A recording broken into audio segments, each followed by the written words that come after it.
முதல் வாசகம். ரோமையிலும் நீர் சான்று பகர வேண்டும். திருத்தூதர் பணிகள் நூலிலிருந்து வாசகம். அதிகாரம் 22 இறைவசனம் 30 மற்றும் அதிகாரம் 23 இறைவசனம் 6 முதல் 11 முடிய. அந்நாள்களில் யூதர்கள் பவுல் மீது என்ன குற்றம் சுமத்துகிறார்கள் என்பதை உறுதியாக அறிய ஆயிரத்தவர் தலைவர் விரும்பினார். எனவே மறுநாள் தலைமை குருக்களும் தலைமைச் சங்கத்தினர் அனைவரும் கூடியோருமாறு அவர் ஆணை பிறப்பித்து பவுலை சிறையிலிருந்து கொண்டு வந்து அவர்கள் முன் நிறுத்தினார். அவர்களுள் ஒரு பகுதியினர் சதுசேயர் என்றும் மறுபகுதியினர் பரிசேயர் என்றும் பவுல் அறிந்து, சகோதரரே, நான் ஒரு பரிசேயன், பரிசேய மரபில் பிறந்தவன், இறந்தோர் உயிர்த்தெழுவர் என்னும் எதிர்நோக்கின் பொருட்டு விசாரிக்கப்படுகின்றேன் என்று தலைமைச் சங்கத்தின் முன் உரத்த குரலில் கூறினார். அவர் இப்படி சொன்னபோது பரிசேயருக்கும் சதுசேயருக்கும் இடையே வாக்குவாதம் எழுந்தது. எனவே அங்கு திரண்டிருந்தோர் இரண்டாக பிரிந்தனர். சதுசேய பிரிவினர் வானதூதரும் உயிர்த்தெழுதல் ஆவிகள் ஆகியனவும் இல்லை என்று கூறி வந்தனர். பரிசேயர் இவை அனைத்தும் உண்டென ஏற்றுக்கொண்டனர். அங்கு பெருங்கூச்சல் எழுந்தது. பரிசேய பிரிவினைச் சேர்ந்த மறைநூல் அறிஞருள் சிலர் எழுந்து, இவரிடம் தவறொன்றையும் காணோமே, வானதூதர் ஒருவரோ ஒரு ஆவியோ இவரோடு பேசியிருக்கலாம் அல்லவா என்று வாதாடினர்.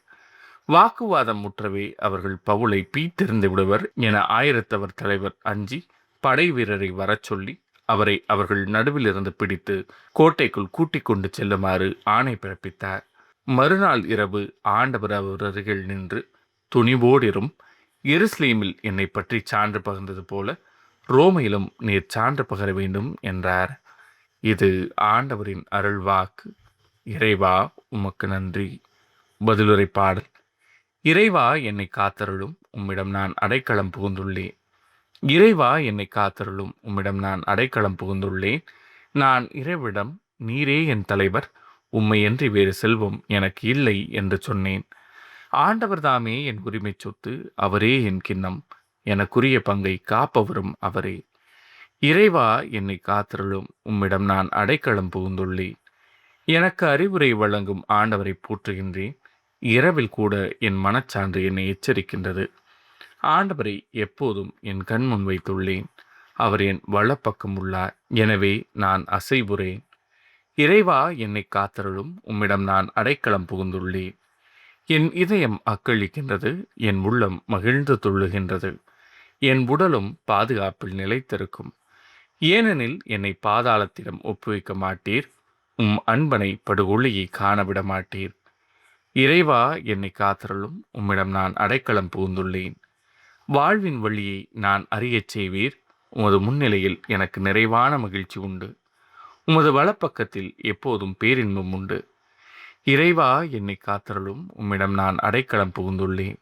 நற்செய்திக்கு முன் வாழ்த்தொலி. அல்லேலூயா, அல்லேலூயா. தந்தையே, நீர் என்னுள்ளும் நான் உம்முள்ளும் இருப்பது போல் அவர்களும் ஒன்றாயிருப்பார்களாக. இதனால் நீரே என்னை அனுப்பினீர் என்று உலகம் நம்பும் என்கிறார் ஆண்டவர். அல்லேலூயா. நற்செய்தி வாசகம். அனைவரும் முழுமையாய் ஒன்றித்திருப்பார்களாக. யோவான் எழுதிய தூய நற்செய்தியிலிருந்து வாசகம். அதிகாரம் 17 இறைவசனங்கள் 20 முதல் 26 முடிய. அக்காலத்தில் இயேசு வானத்தை அண்ணாந்து பார்த்து வேண்டியது, தந்தையே, என் சீடர்களுக்காக மட்டும் நான் வேண்டவில்லை, அவருடைய வார்த்தையின் வழியாக என்னிடம் நம்பிக்கை கொள்வோருக்காகவும் வேண்டுகிறேன். எல்லாரும் ஒன்றாயிருப்பார்களாக. தந்தையே, நீர் என்னுள்ளும் நான் உம்முள்ளும் இருப்பது போல் அவர்களும் ஒன்றாயிருப்பார்களாக. இதனால் நீரே என்னை அனுப்பினீர் என்று உலகம் நம்பும். நாம் ஒன்றாயிருப்பது போல் அவர்களும் ஒன்றாயிருக்குமாறு நீர் எனக்கு அருளிய மாட்சியை நான் அவர்களுக்கு அளித்தேன். இவ்வாறு நான் அவர்களுள்ளும் நீர் என்னுள்ளும் இருப்பதால் அவர்களும் முழுமையாய் ஒன்றித்திருப்பார்களாக. இதனால் நீரே என்னை அனுப்பினீர் எனவும், நீர் என் மீது அன்பு கொண்டுள்ளது போல் அவர்கள் மீதும் அன்பு கொண்டுள்ளீர் எனவும் உலகு அறிந்து கொள்ளும்.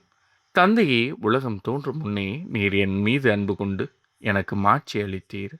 நீர் என்னிடம் ஒப்படைத்தவர்கள் என் மாட்சியை காணுமாறு அவர்களும் நான் இருக்கும் இடத்திலேயே என்னோடு இருக்க வேண்டும் என விரும்புகிறேன். நீதியுள்ள தந்தையே, உலகு உம்மை அறியவில்லை, ஆனால் நான் உம்மை அறிந்துள்ளேன். நீரே என்னை அனுப்பினீர் என அவர்களும் அறிந்து கொண்டார்கள். நான் அவர்களோடு இணைந்திருக்கவும், நீர் என் மீது கொண்டிருந்த அன்பு அவர்கள் மீது இருக்கவும் உம்மை பற்றி அவர்களுக்கு அறிவித்தேன், இன்னும் அறிவிப்பேன். இது ஆண்டவரின் அருள்வாக்கு. கிறிஸ்துவே உமக்கு புகழ்.